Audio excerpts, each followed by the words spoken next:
Серија мерки за притисок врз трговците и дистрибутерите со цел намалување на цените на основните прехранбени производи најави премиерот Христијан Мицкоски.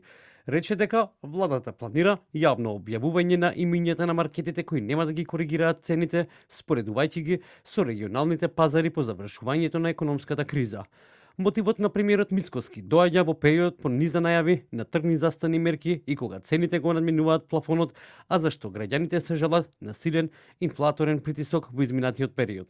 И исто така ние како влада имаме механизми доколку тоа не се случи, на еден поинаков начин да го спроведеме, оправдувања и изговори не прифаќам од типот не ни ги качиле, не ни ги намалиле цените и слично, доколку не се види реакција од страна на маркетите, дистрибутерите и производителите во следните денови, тогаш ние како влада ќе реагираме и ќе реагираме на подолг рок.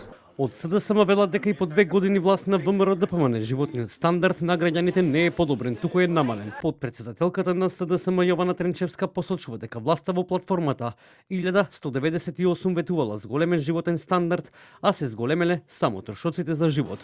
Подсети на немањето на слух за повисоки плати. Нема ништо од ветувањата на ВМРО за зголемен животен стандард, за повисоки плати, за достоинствен живот на социјално ранливите категории на граѓани.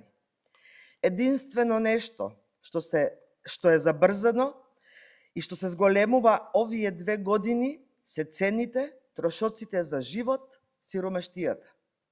Македонскиот работник живее потешко, социјално ранливите категории се заборавени од државата, пензионерите изманипулирани.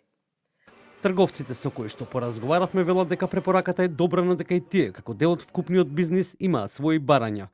Велат ќе се произнесат откако ќе анализираат одлуката, особено во делот на царинските давачки за увозните производи кои завршуваат на домашната трпеза. Претходно, Комисијата за заштита на конкуренцијата ги казни маркетите за картелско здружување согласно Законот за заштита на конкуренцијата. Од друга страна, власта најави и драстично зголемување на казните како резултат на Законот за нефер трговски практики.